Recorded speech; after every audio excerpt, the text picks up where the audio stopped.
Welcome back to the Make Time for Success podcast. This is episode 98. Today, I want to ask you, what would be possible if you leveraged what you are doing so that you got more time, productivity, and value from your efforts? My special guest today, Jessica Osborn, is an expert in answering that kind of question. She's a business coach, podcast host, and author who is all about smarter strategies, clever automation, and living a life in balance. With over 20 years of marketing experience under her belt, Jessica transitioned from her leadership role in a top listed company to founding 2 successful online businesses from home while juggling the demands of her 2 young children. Jessica empowers other professional and creative women to leverage their expertise and command their worth, building profitable and scalable service-based businesses. Her popular online program, Business Jam, helps undervalued consultants nail their marketing strategy so they can sign high-quality clients consistently, and she has produced many transformational results for her program members. Jessica is someone who will give it to you straight. She's all about real guidance, real strategies, and real help. She's a delight, and I can't wait to share this session with you. Let's go listen to the episode now.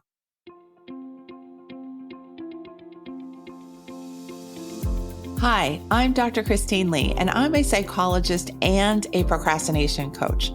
I've helped thousands of people move past procrastination and overwhelm so they could begin working to their potential. In this podcast, you're going to learn powerful strategies for getting your mind, body, and energy to work together so that you can focus on what's really important and accomplish the goals you want to achieve. When you start living within your full power, you're going to see how being productive can be easy and how you can create success on demand. Welcome to the Make Time for Success podcast. Hi, everyone. I pressed record really quickly on this interview with my new friend and colleague, Jessica Osborn. We have been talking because we just wrapped up a podcast episode for her show. She's the Business Podcast. And I just had a wonderful time talking with Jessica. She is lovely. She is smart. She is open, and she's got a lot of experiences to share with us today. She is a business coach, a marketing coach, an author, and of course, a podcast host, and my new friend from the land down under. Welcome to the show, Jessica. Thank you so much, Christine. What a lovely intro. Pleasure to be here with you today. So thank you for having me. Thank you. Thank you for being here. Please share with us some more details about who you are, what you like, and what you're doing in your business, and what you'd like to share with us today. Absolutely. Well, that's a really big, broad question. So I'll give you the very short version of it. As you know, I live in Australia. I'm now a business coach, which has been about 5 years. And today I thought it would be really great to touch on how I started in this, because I gave up my corporate career that I spent 20 years building, a successful career in marketing all the way to the top. You know, I didn't sort of leave because I got frustrated that I wasn't going anywhere. I made it to the head of marketing and communications for a very successful listed company, and I changed. Things changed. I decided to go my own way, and that wasn't an easy decision to make. I think that I'll dive into a bit about that because I think that would be really handy for the listeners today. But, who I work with today are actually a lot of mums just like me who left their role for whatever reason, and not everyone was as lucky as I did in how they came to leave, but have started their own business to have freedom, to have flexibility in their lifestyle, and, to probably feel like they're a bit more fulfilled and achieving what they want to achieve and the value that they can bring to clients, to other people, to businesses, to whoever they work with. And actually to have an easier time doing it, because being in business for ourselves doesn't have to be hard. It doesn't have to be the hard slog. There is a much easier, simpler way. And for me as a marketer, I know it's all about just being able to be really clear who you're there for, what it is that you do, and attract the right people in so that you're not spending all this time, wasted time on attracting people who aren't the right fit for you. And, when you attract the right people in, then you're working with the ones who value what you do. You're obviously able to charge the right rates for what it is that you're offering and be profitable in the time that you have available, which is ultimately what's so important for us working mums. So, yeah, that's a long-winded, quick version of my history. Absolutely. I love your clarity of how you describe the path that you've traveled. And I chuckle when you said I threw you a lot of questions all at once. That tends to be my way of asking questions. I think I go from one topic to the next, but I love hearing people's journeys. I love hearing all of it. So thank you for being clear and to the point. I think that is what you help your clients to do. Am I right about that? That just like really focus in on what is the most important message to share. Yeah, absolutely. Because a lot of us start a business and know what we do sort of, but particularly women, we tend to be people pleasers. We tend to like to serve. So we're often very externally influenced by what we think other people want from us, what we think other people want us to be.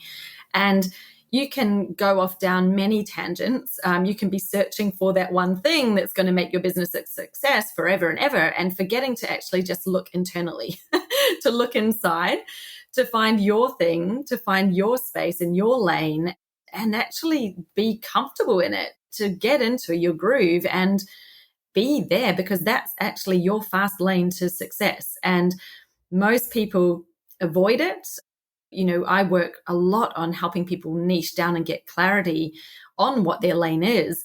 And a lot of people really push against it. They try to reject it, but really quite forcefully, they really do push that away because they're afraid of what it might mean. They're afraid of what that lane is and whether it will be the success, and not trusting in themselves that they are the driver of their business. They are the thing that will make it successful. It's not anybody else. It's not about what other people are doing that they might be finding success in. We can all be successful in almost anything. And I think you only have to go online and look at what businesses there are, what people are doing to find success in every single industry, every single niche, anything you could think of. There's people who teach other people how to knit online and have a really successful business. You can turn anything into a success. So it's not about what is that success going to be for me. It's what is it that I am best at? What do I do best? What do I want to be known for?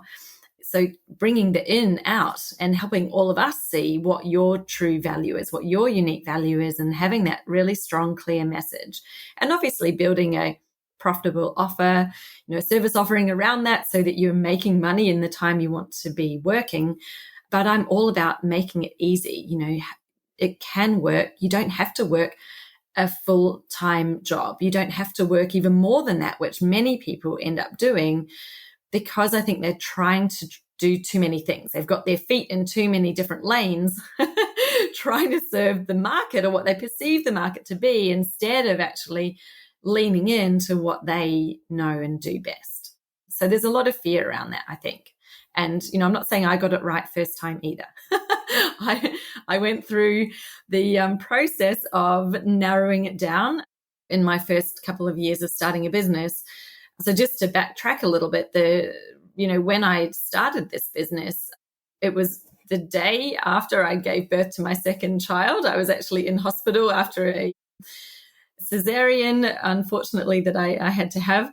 And that was the moment I pushed the button on starting this business, because I thought, if I don't do it now, I've got, maternity leave. I know I'm going to be off work for the next 9 months.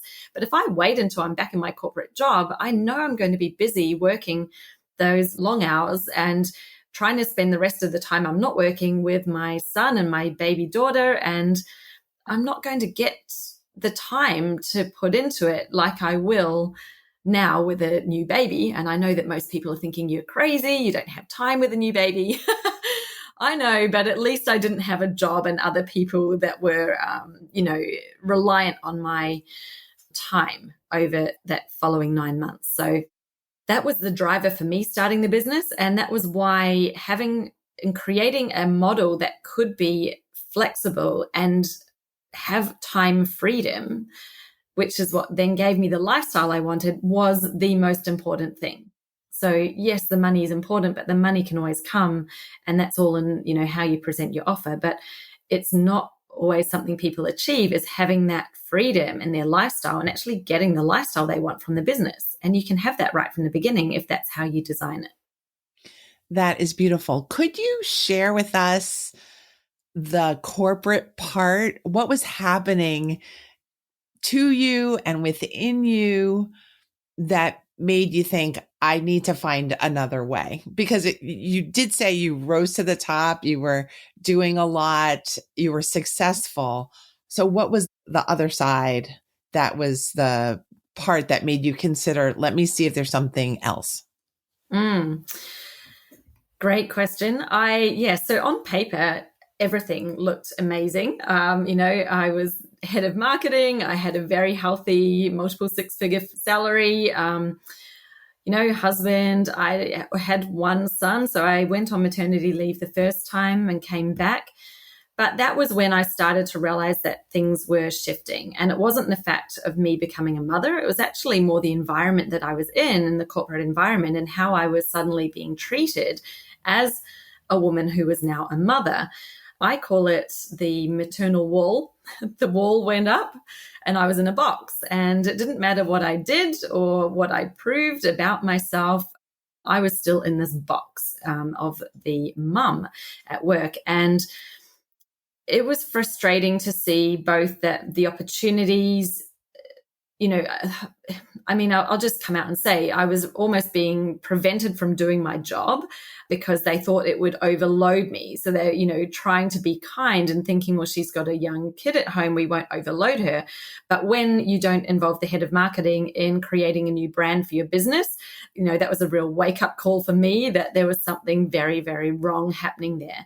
And a lack of fulfillment, a lack of me being able to feel like I'm achieving in my professional life led me to really analyze what was that path I was on? Where was it leading to? And when I thought, I thought it was leading to sort of a role as CEO, I guess eventually. So I was head of marketing. I could then probably be a chief marketing officer in a company that had that level of role. But at the time, my company didn't. I was the top marketer. But then it would be CEO. And I looked at the CEO's life and I thought, I actually don't want that. Like, it looks terrible. He's working so many hours, never sees the family, prioritizes the job, is in the office. Like, I thought, why is that what I'm aiming for? Because that is not aligned with what I really want for my life. And I'd never even thought about that before. And I think that's the clarity that probably comes when you have children and you suddenly start to value life and you think life is so short. These years are going by so quickly. I don't want to miss them. I don't want to miss out on this significant part of my life. So that was really the change from me thinking I was on the right path to me thinking I'm not on the right path for having enjoyment in my life and I need to do something about it. No one else is going to solve this problem for me. I need to do it myself. So I had started looking at what sort of business I might start, and I didn't know this was the business to begin with. I looked at opening a Pilates studio actually at one point, and I'm not a Pilates teacher. But as you know, the things happen to come across once you're looking for the answer, the answer presents itself, and it presented itself. I thought, I know what I love because I already mentor my team in marketing. That's what I know, what I breathe. It's what I think about in the shower, even when I'm on leave. So that is what I should do because I've got so much passion for it. And I can help other business owners who don't have the experience I have, that are finding this hard. I can help them by being their coach. So rather than doing it for them, actually help them to understand the strategy so they then have this skill for their life as well. They can learn it from me and then they have the knowledge to shape their business and make life easier for themselves with gaining clients. So that was, I guess, the backstory of how I got into this. Okay, beautiful. Now, as we both know, entrepreneurship brings its own complications and time challenges also. I'm wondering, how did you incorporate a desire for being streamlined and sane in your method of working with your new business and how you teach your clients? How did you get to value making things simple and smart in your systems? Can you describe how your thinking goes in that direction and how you show other people how to do that? Because I'm a natural complicator of things. So I'm fascinated myself for how to do this. Absolutely. Great question. And I think at the time it was a necessity because I had a brand new baby at home and I had a toddler who was in daycare or kindy. And so I was working on my business when I was up in the middle of the night breastfeeding. I was writing social posts and blogs on my phone while I was in the dark. So it was a very strange existence for a few months. But it was almost, for me at the time, I had to do it that way. I didn't have a choice to have that freedom that we often would have if we didn't have the more pressing needs. So the fact that I didn't have all the time I wanted to meant that I had to be really strict with myself and make some tough choices.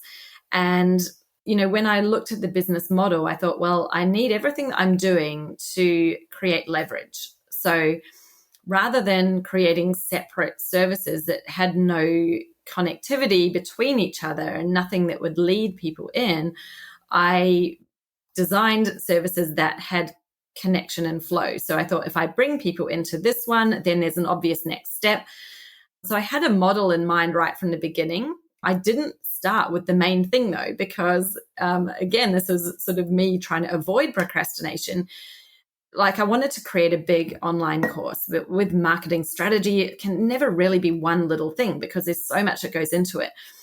And that for me was big enough to put the brakes on me doing that, even though I knew that was what I wanted the main part of my business to be.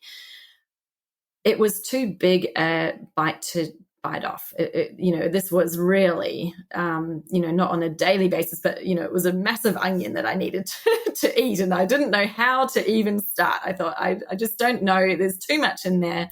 I'm going to put that aside for now, maybe ignore it and do what's easier and faster. So I started with a one-to-one service, coaching, which, I made seem like it made sense, and it did. And it helped me get some real life, testing the method, working with people, really feeling on that one-to-one basis how easy people find it.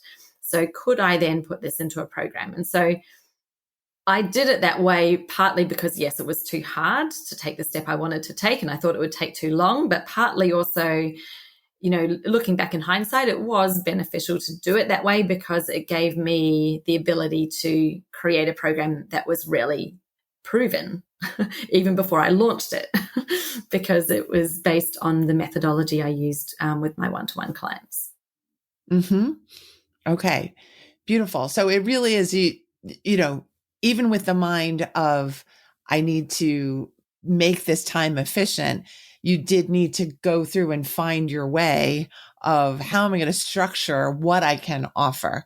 That every step required consideration and experimentation and patience, it sounds like. Yes, absolutely. And, a few other things come to mind when I think about deliberate ways that I created and built the business, and that what I talk to my clients about is for everything I was putting in place, I thought, is there a way that I don't need to do this manually? Is there a way that my client can self-serve? Is there a way that I can reduce any time that's not spent on either serving the client and doing the work or on doing the marketing? How can I systemize and automate the business? And that's why I did things like I set up for upfront payments so that I never had to create invoices, send out invoices, chase up invoices, manage invoices. I'm like, if I can not do that, that would be fantastic. So I set that up right from the beginning. It was hard because at the time I'd been in a world where everything was invoiced and that was what I knew. And, I thought, well, are people really up for this? But you don't know until you try. So that's just how I made my offers were, you pay upfront or you pay in installments, but it was all automated installments. So once they sign up, then the payments are coming out and I don't have to chase them or worry about it unless a card is expired, something like that, which I might then follow up. But again, you can automate that follow-up with a client with the technology we've got available. It's so clever. It can do almost anything these days. And being able to automate things like that meant I wasn't spending my time on things that I didn't need to be doing. So that was one example. Another one was setting up an online booking system so they can book themselves in. Setting up automated emails. So when they sign up, they get an email. It's already got the information in that they need to onboard. So my whole onboarding process, my offboarding process, it took a bit of time to create and set up in the first place. But once it's done, then it all happens while I'm asleep or while I'm out with the kids or wherever. So these days when a client signs up with me, they get everything that they need without me having to do it. So, I jump on a call, we have a chat if we're doing a one-to-one, and then I send an email afterwards because I love to give a personal response. But once they decide that's what I'm doing and they go click on the link, everything is automated until we have our first call, which obviously saves a huge amount of my time. But then, that's now the smaller part of my business because one-to-one clients, as much as I love working with them, it's very time intensive. And it also, I found it very energy draining. So, I started in that way and I got to about 5 or 6 clients and I thought, I don't think I can physically manage any more than this because my brain is about to explode with everything that I've got going on in there. I'm trying to keep track of my business and their businesses. And that really was the moment that I decided I've got to now take action on building my program. So my program, Business Jam, is an online program that has the same marketing strategic framework that I teach my one-to-one clients with. And now that I had it and knew it, creating the course suddenly became so much easier. I had some big decisions to make around technology, which, that delayed me because I procrastinated on choosing the right platform.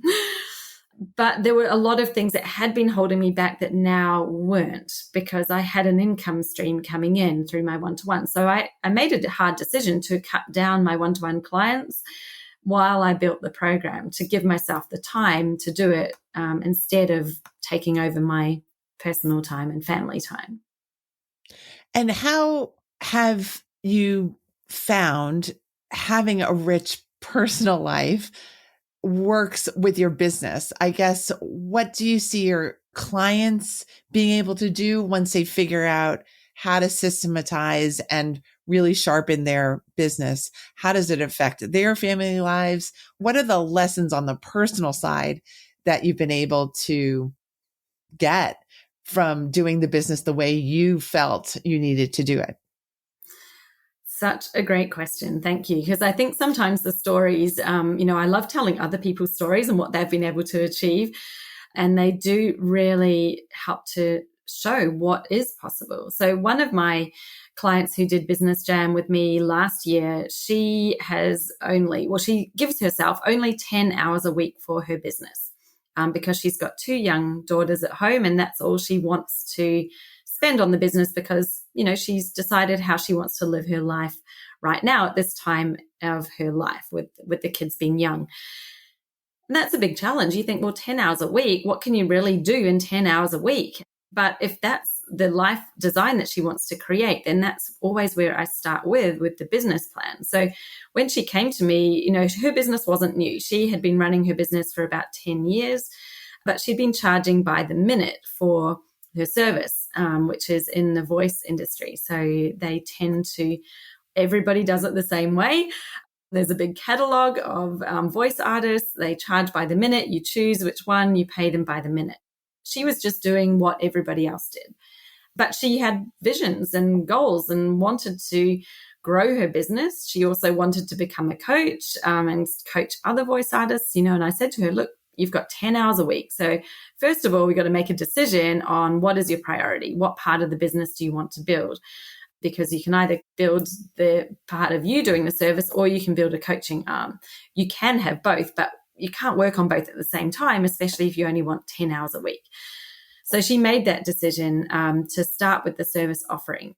And this is where it gets really interesting, because going through my process, which was very hard for her, because as an artist that's in a catalog, they're literally like, anyone who wants to hire me can hire me and I'll voice whatever they want. So it's very much led by the client. And I challenged her to decide on what it was that she loved doing the best. What was her ideal project and type of project, and also the type of client that she wanted to work with. Because, I was like, well, surely you don't love doing everything or love talking about everybody's type of business. So what is it that you want to spend your 10 hours a week actually doing? Who do you want to work with? And in doing that, we discovered that her sweet spot, and the thing that made her different, was actually that she could help a brand have a strategic voice. So instead of being just a, commodity, we actually could then suddenly see how she could offer a strategic service and work with a client over a long period of time, which is exactly would work for her. So instead of having a job for a few minutes here and there, she could work with someone for 6 months and work with them consistently each week to voice their content, but also to help them with what their brand voice strategy was, how it sounded. So that was massive for her and scary, because no one was doing it yet. So I love telling her story because she's pioneered something different, and everybody laughed at her. They said, you can't do that. No one's doing it. But the thing was that it made so much sense, and she did it. So this is what happened. Still working the 10 hours a week, she managed to implement that. She grew her revenue and profit by over 300% in just 3 months. And she's now gone on in just under a year to have made half her house deposit for her dream home with her husband. That was a savings goal that she had for, thinking it would take at least 5 years to get there. And the fact that she's been able to do that with her business in 10 hours a week in a year just shows you the power of that, the power of the process. And yes, getting a bit uncomfortable to get there was so, so worth it for her. That is a great story. I feel like that is a really happy, powerful story. And I have been interviewing a lot of guests recently, and I think the theme really is how much further you can go and how much better the journey is when things are structured in a way that is in alignment with what you really want for yourself. And I love that that is your business strategy, that you used it for yourself, that you knew intuitively to go for that, despite the fact that it was a difficult decision. It was a big leap that you had to take to bring yourself into alignment. But then you unlock this opportunity to show how many other people how to do the same thing for their business, to grow both the business and their life at the same time. Yeah. And, I won't lie, because it's not always easy, even though you might have that idea inside. It's scary sometimes to step out of what you're used to, step out of that groove that you've been in and actually go, well, this is the groove I want to be in, and I'm going to go for it. It sounds easy. We can say it like that in a few words and, oh, how amazing and how inspiring and motivating. But the truth is that there's many layers and many barriers in our brain that we need to go through to confidently step in there. And even still, she wasn't confident taking those first steps. I remember we went through many sessions in our group for Business Jam. There's some group coaching sessions that we have. So we'd be there in the group, and there's tears, there's all sorts of things. We really get into it because it's not easy. But when you know it inside, I always say to somebody, when you've found what it is that you're meant to do, it. You get the tingling feeling in your cheeks. You get the rush inside, the butterflies. it feels right. And you know it is. What then stops you from taking the action is that it feels really hard and complicated to take that action. And usually a bit of a risk, fear of what might happen. What if it doesn't work? What if I just feel like this right now and it's not really the thing? Well, we all have those fears, but there's only one way to find out. And so kind of the sooner we can take that step and do it, the sooner we can see what happens and the result, and everybody is going to have those moments of something happening that's great and then going through another time where they're feeling a little bit slow or stuck. And, this same woman that I just talked to you about, she got that side of her business going really well. And then she's like, right, now I want to do my group program. And, she started to overthink it and feeling like, oh, this is really hard. What do I do? So yes, there's going to be the highs and lows, but if we expect that they're going to happen, then we can not let them derail us. Then we can think, okay, that just means I'm ready for the next level. Like I've now mastered this level. I've got here, and now the next step is actually going to require something new of me, something else different. And so we're going to step again and maybe change that groove a little bit. And every time we do that, it does get a bit uncomfortable, but we have to get there to get to that next place where we're meant to go. Thank you for keeping it real, because I do love the inspirational wins and the aha moments and all of those, but I do appreciate the fact that you keep it real, that this isn't a fairy tale. This is hard work. This is hard decision making. This is patience. This is making risky decisions sometimes, right? Taking the leaps. And I love that you're the guide for these women who are bravely trying to step into a new place for themselves. And I think you're fantastic. Thank you for sharing a bit of your fantasticness with us today on the show. Can you please let us know how people who might want to work with you, continue to learn with you, just stay connected with you, how can they do that? Yeah, absolutely.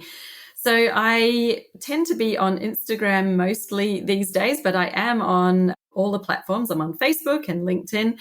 If you go to Instagram, you'll find me at jessica.osborn, Osborn. And from there, you can find my Facebook page and find me on LinkedIn as well. And my website, head over to jessicaosborn.com. That's where you can learn all about me. You can find out a bit more about Business Jam if you think that might be something that you want to do if you're starting a business journey and you want to fast track that trial and error of finding your groove, then it's the program that will help you. But like I said, it's not just if you're starting. This is something I revisit myself multiple times, at least once a year, probably a couple of times a year, whenever I'm feeling a bit like, I'm not being so clear in what I'm putting out or who I'm talking to. I come back and do my own strategy again and again and get more and more specific, more focused, and get more clarity, because the clarity is what helps you move forward. When you don't have the clarity, that's often what's leading us to stay in this place of confusion and stuck and feeling like it's hard. So, I think that when you have that clarity, then the steps are clear and you know what it is that you're going to do and you know what you want to say, you know who you're saying it to. So it's such a game changer, I think, to get that clarity. And you can do it at any point. I love it. I love it. Great website that Jessica has, great content, and she's a great model for how to do business and life in a way that makes sense. So thank you, Jessica, again, for being on the show. Thank you so much, Christine. I really enjoyed being here with you today. So thank you for giving me the time to share a bit with your audience. You're very welcome. And thank you, listener, for spending the time with me and Jessica. I will see you next week when I drop another episode of the Make Time for Success podcast. See you soon. Thank you for listening to this episode of the Make Time for Success podcast.